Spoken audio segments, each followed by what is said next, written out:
욥기 42장 7절에서 17절 말씀, 잘 아시는 말씀이죠. 한 절씩 교독하면서 하나님의 말씀을 듣겠습니다.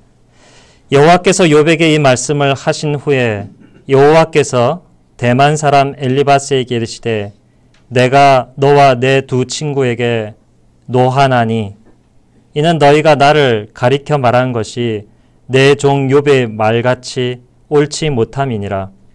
그런즉 너희는 소소임과 순양 7을 가지고 내 종 욥에게 가서 너희를 위하여 번제를 드리라. 내 종 욥이 너희를 위하여 기도할 것인즉 내가 그를 기쁘게 받으리니 너희가 우매한 만큼 너희에게 갚지 아니하리라. 이는 너희가 나를 가리켜 말한 것이 내 종 욥의 말같이 옳지 못함이라.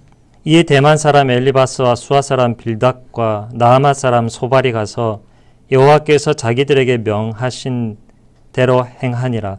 여호와께서 욥을 기쁘게 받으셨더라. 욥이 그의 친구들을 위하여 기도할 때 여호와께서 욥의 공경을 돌이키시고 여호와께서 욥에게 이전 모든 소유보다 갑절이나 주신지라.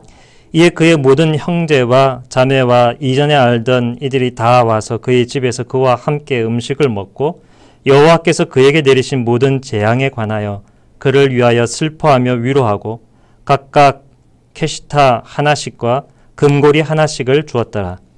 여호와께서 욥의 말년에 욥에게 처음보다 더 복을 주시니 그가 양만 4,000과 낙타 6,000과 소 1,000결이와 암닭이 1,000을 두었고 또 아들 7과 딸 3을 두었으며 그가 첫째 딸은 여비미라 이름하였고 둘째 딸은 구시아라 이름하였고 셋째 딸은 기벤 한목이라 이름하였으니 모든 땅에서 욥의 딸들처럼 아리따운 여자가 없었더라. 그들의 아버지가 그들에게 그들의 오라비들처럼 기업을 주었더라.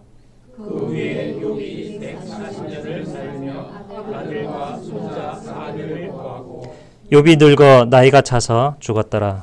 아멘. 욥기 28장 말씀 앞전 설교에서요. 나의 정당함을 굳게 잡고 놓지 않으리라. 욥기 27장 6절에 나온 말씀입니다. 내 생애를 비웃지 아니하리라. 욥이 그렇게 말했었죠. 그 말씀과 연관하여서 우리가 어떤 것이 나의 고통의 의미인가 하는 것들을 묵상했습니다. 내 생애를 비웃지 않는다 하는 것은 고통당하고 있는 욥의 삶, 그 시간, 그 아픔, 그것이 무의미하거나 무가치하거나 한 걸음 더 나아가서 내가 잘못된 것이 아니다 라고 주장하고 있는 것입니다. 그 근거는 무엇인가? 바로 고통을 통하여서 내 삶을 의미 있게 만들어주시는 하나님이시고 내가 과연 하나님 앞에서 의미 있는 존재가 되었다라는 사실을 주장한 것입니다. 그것은 욥 자신의 주장이 아니라 하나님께서 28장 말씀을 통하여 욥에게 말씀하신 것입니다. 여호와를 경외하고 악에서 떠나는 것이 지혜다라고 하는 것은 욥이 그 고통을 통하여서 여호와 그분을 구하였고 또한 여호와 앞에서 악을 떠남으로써 그 어떤 것보다 귀하고 복된 것을 그가 받을 수 있었다. 여호와보다 더 귀한 것 이 세상에 없다라는 그 진리를 단순히 머리로만 아는 진리가 아니라 지식이 아니라 여호와를 사랑하여서 악에서 떠나 여호와께로 돌진하는 그러한 참된 삶, 가치 있는 의미를 욥은 고통을 통해서 발견했고 그것을 누리는 것이었다. 우리 역시 그러하다는 사실을 말씀을 통하여서 우리가 들었습니다. 한 걸음 더 나아가 오늘은 우리가 당하고 있는 고통의 또 다른 의미, 보다 더 깊은 의미, 보다 더 한 개인이 아니라 전체 공동체에 주는 의미를 오늘 들을 수 있습니다. 먼저 오늘 말씀의 주요한 내용들을 보시면 대략 이렇습니다. 안에 순서지를 보시면요. 제가 7절과 8절에 밑줄을 그은 것이 있습니다. 내용이 똑같습니다. 7절과 8절에 보면 4번 하나님이 욥을 누구라고 부르냐면 나의 종이라고 부릅니다. 고통당하고 있는 욥을 왜 하나님이 내 종이라고 했을까요? 그런데 그 욥이 내 친구들과 다른 점, 제가 밑줄 그은 내용입니다. 나의 종 욥처럼 나에 대하여 올바른 것을 너희는 말하지 아니하였다. 엘리바스와 빌닷과 소발과 엘리우, 이 친구들이 하나님에 대해서 하는 말 틀렸다. 욥이 맞았다. 물론 욥도 온전한 대답은 아니었지만 그러나 나에 대하여서 욥이 보다 더 정확하게 알고 있다. 우리가 성공하고 우리가 꿈꾸고 바라는 것을 잘 이루면 그러면 하나님에 대해서 더 잘 알 것인가? 하나님을 경외하고 악에서 떠날 것인가? 그렇지 않다는 사실을 우리는 욥을 통해서 배웠습니다. 고통 가운데 오히려 더 하나님을 가까이 하고 하나님을 알게 된 욥. 친구들은 하나님에 대해서는 하나님께 말하지 아니하고 오히려 욥을 고통당하고 있는 욥의 상처를 후벼 파므로 그를 아프게 했는데 욥은 그 고통 가운데서 때로는 하나님께 불평하였지만 그러나 하나님께 직접 자기의 고통의 문제를 가지고 나아감으로써 하나님을 만나고 고통 허락하시는 하나님의 그 섭리를 경영하심을 잘 받을 수 있었습니다. 오늘 말씀 중요한 내용은 이것입니다. 7절과 8절의 밑줄 그은 그 사이에 무엇이 있느냐 하는 것입니다. 욥의 네 친구들은 하나님 앞에서 교만했습니다. 욥이 당하고 있는 고통은 인과응보의 결과이다. 그러니 욥이 당하고 있는 그 고통을 볼 때 그것은 벌에 해당하는 것이고 따라서 욥이 커다란 죄를 지었음에 틀림없다. 욥은 회개해야 한다. 하나님은 죄 지은 사람에게 마땅한 벌을 내리시는 분이다. 욥이 지금 딱 그 상황이다.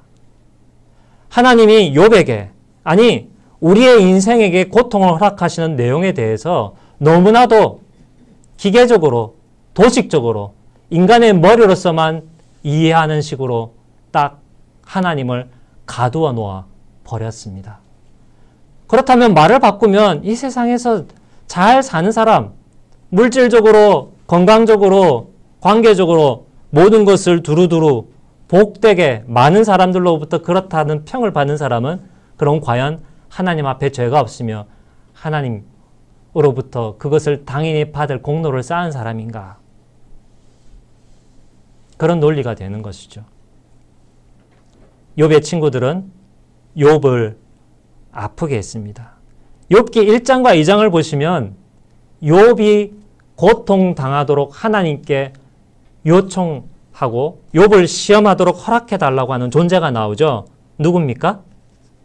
사탄이죠. 욥이 당했던 고통은 자녀들을 잃어버리는 고통, 아내로부터 무시당하는 고통, 온 몸이 도저히 견디지 못할 정도로 질병을 앓아서 고통의 끝까지 가는 고난. 사탄이 욥을 그렇게 시험했습니다만 그 중에서도 그 고통 중에서도 욥을 가장 힘들고 아프게 했던 고통은 무엇이었을까요? 육체적인 고통, 물질적인 고통, 그것이 아니었습니다. 나를 위로하겠다고서 찾아와 놓고선 이런 저런 말로써 상처를 콕콕 찌르면서 욥의 삶의 의미, 존재의 기반을 뿌리채 흔들어 버렸던 욥의 친구들. 그들의 찌름이, 그들의 판단이 그들의 차가운 마음이 욥에게 있어서 가장 큰 고통이었고 결국 욥의 친구들은 사탄의 도구로 사용되었던 이들입니다. 그리고 하나님 앞에서 욥 앞에서 교만하게 하나님이 경영하시는 그 섭리를 인정하지 않았던 사람들입니다. 하나님이 욥의 친구들을 어떻게 해야 할까요? 저는 많이 그랬습니다. 여러분들은 어떻습니까? 고통당하고 아파하고 외로워하는 이에게 내가 그를 도와주겠다고, 고통에서 건져주겠다고 훈수, 충고, 비판 이러한 얘기를 참 많이 했습니다. 이러한 내가 어떻게 용서받고 구원받을까요? 지금 하나님께서 엘리바스에게 뭐라고 말씀합니까? 욥에게 찾아가서 욥을 통하여 나에게 제사를 드려라. 그리고 욥에게 간구를 요청해라. 나를 위하여 너희를 위하여 너희 자신을 위하여 중보기도 해달라고 요청해라. 욥이 어떻게 했습니까? 이전에 원한이 쌓였기에 안 들어줘. 그렇게 했습니까? 아니죠. 오직 하나님께서 명하셨기 때문에 겸손히 마음은 미웠겠지만 그 친구들을 위해서 제사장의 역할을 하고 그들을 위하여 중보의 기도를 하는 일을 했습니다. 그랬을 때 하나님께서 어떻게 했습니까? 그들의 제사를 받아주셨습니다. 무지막지한 차가운 상처를 주는 친구들, 그 친구들을 하나님이 용서해 주셨습니다. 왜 욥인가? 보다 명성이 있고 보다 많은 사람들로부터 인정받는 그런 사람에게 가서 하나님께 예배하고 그런 사람들의 중보의 기도를 받으면 좀 더 우리의 인생이 든든해지겠는가? 정반대인 것입니다. 하나님이 허락하시는 연단의 고통 속에서 하나님 앞에 겸손하게 서고 자기 죄에 대한 결과로서 받는 고통은 아닐지라도 그러나 그 고통 가운데서 자기에게 있는 죄를 회개하는 그럼으로써 나에게 있어서 내 인생에 있어서 가장 중요한 것은 하나님이다. 오직 하나님의 은혜가 나에게 가장 큰 복이다 라는 것을 인정하고 아는 사람을 통하여서 하나님을 예배할 수 있게 만들어주시고 나를 위하여 기도하게 해주신 겁니다. 아무나 복을 축복할 수 있는 것이 아닙니다. 그에 대하여서 하나님과 이야기할 수 있을 만큼 하나님과 친밀하고 하나님을 의지하고 하나님을 잘 아는 사람, 그의 중보의 기도를 하나님께서 잘 들으신다는 사실을 우리는 욥에게서 발견합니다. 우리가 돈을 많이 벌고 출세하고 많이 공부하고 많은 것을 가짐으로써 사람들을 이롭게 할까요? 널리 세상을 이롭게 하는 홍익인간이 될 수 있는 것일까요? 오로지 하나님 앞에서 내가 복을 받았으니 하나님으로부터 고통받는 것도 가합니다. 그 정도로 하나님을 알고 있는 사람, 고통 가운데서 하나님만을 바라본 그런 사람,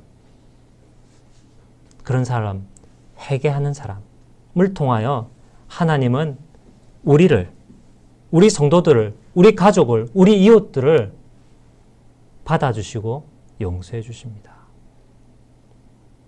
그것이 욥이 겪었던 고통의 의미입니다. 맞아. 이 고통이 언제 끝날지 모르지만 이 고통의 기간이 끝나면 나는 순금처럼 정결하고 고귀하게 성장해 있을 거야. 나만을 위한 것이 아닙니다. 욥의 고통은 이 내 친구들을 구원하고 하나님께로 인도하고 사탄의 권세에 사로잡혔던 그 비참함에서 구원하기 위하여 하나님은 욥에게 고통을 허락하셨던 것입니다. 에이, 나의 삶이 이렇게 비루하고 비참하고 외로운데 아무도 나를 알아주지 않는데 나의 고통과 나의 어려움이 다른 이들을 위한 것이라니 도무지 믿겨지지 아니하십니까? 우리의 인생의 본시 어떻습니까? 외롭고 고통 가운데 살아가는 존재들입니다. 우리는 매우 착각하기 쉽습니다. 고통이 없다면, 고통으로부터 멀리 떨어져 있다면 나는 하나님 없이도 잘 살 수 있는 것처럼. 그러나 고통 가운데 있는 사람들을 통하여서 오히려 나의 교만함이 무너지게 되고 그들과 함께하려 하고 육체의 욕망, 이생의 자랑, 눈에 보이는 것을 향하여서 우리의 마음이 끝도 없이 올라가는 것이 아니라 함께 공감하고 돕고 섬기고 낮아지는 곳으로 우리의 눈을 낮추어야 하는 것이죠. 그렇게 살아갈 때 우리의 삶이, 우리의 고통이 의미 있게 되는 것입니다. 고통이 없는 삶 그 자체가 복이고 행복이다 하는 것이 세상의 가치관이라면, 그러나 하나님 나라의 가치관은 고통을 통해서라도 우리 자신을 복되게 하고 우리의 가족과 성도와 이웃을 복되게 하는 것, 이것이 하나님 나라의 새로운 가치관입니다. 저 그리스도인들이 하나님으로부터 뭔가 좋은 것을 받으니까, 물질을 받고 건강을 받으니까 그래도 갑주을 하려고 하나님 섬기지, 하나님을 좋아서 그렇게 하나님 예배하고 믿고 의지하는 걸까요? 아니에요. 사탄이 그와 똑같은 시험을 누구에게 합니까? 우리에게 합니다. 하나님이 그거 허락하지 않았으면 좋겠는데 허락하셔요. 그것을 통하여서 어떻게 됩니까? 우리가 진정 하나님을 더 사랑하고 의지하고 내 자신만을 바라보고 내 자신만을 위하는 삶에서 다른 이들을 바라보고 다른 이들을 위하여 살아가는 진짜 복의 근원이 되는 복된 삶을 살게 하는 겁니다. 그것이 복된 삶인 것이죠.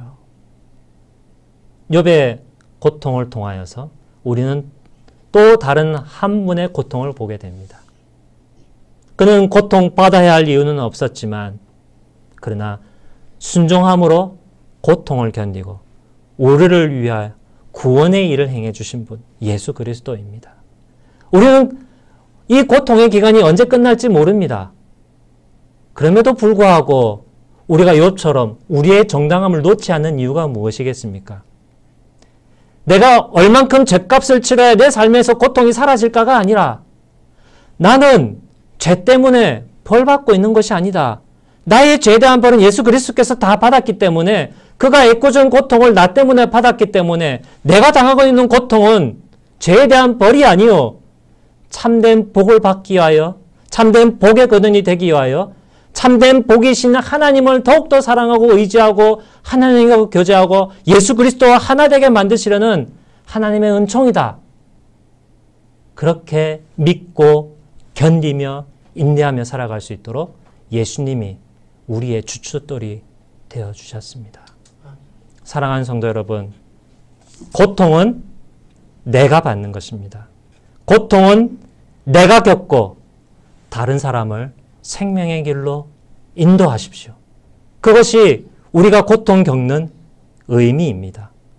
고난을 내 개인의 문제, 고통을 내 자신의 인생만으로 한정시키지 마시고 하나님의 여러 가지 섭리 안에서, 공동체 안에서 적극적으로 보십시오. 그리스도의 고난에 참여한 사람이, 그리스도의 고난이 뭡니까? 다른 사람을 위하여 중보하고 다른 사람을 위하여 하나님께 기도하는 일이죠. 그것을 참여하는 사람이 하나님의 영광에도 참여합니다. 이 고통의 때가 언제 끝날지 모릅니다.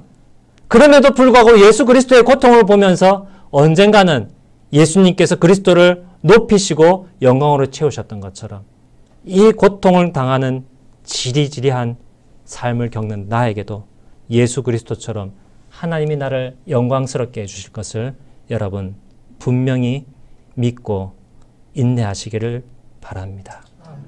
고통을 탈피하기 위해 내 자신의 원인이 무엇인가 그것을 골똘하게 생각하지 마시고 오히려 고통의 자리에서 이것을 허락하시는 하나님을 생각하며 하나님의 섭리를 바라보면서 인내하시기를 간절히 바랍니다.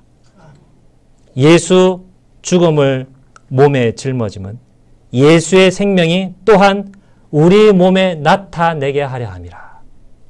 이것이 오늘 우리에게 고통을 허락하시는 주님의 뜻입니다. 이제 성찬의 자리에 우리 모두 함께 참여하겠습니다.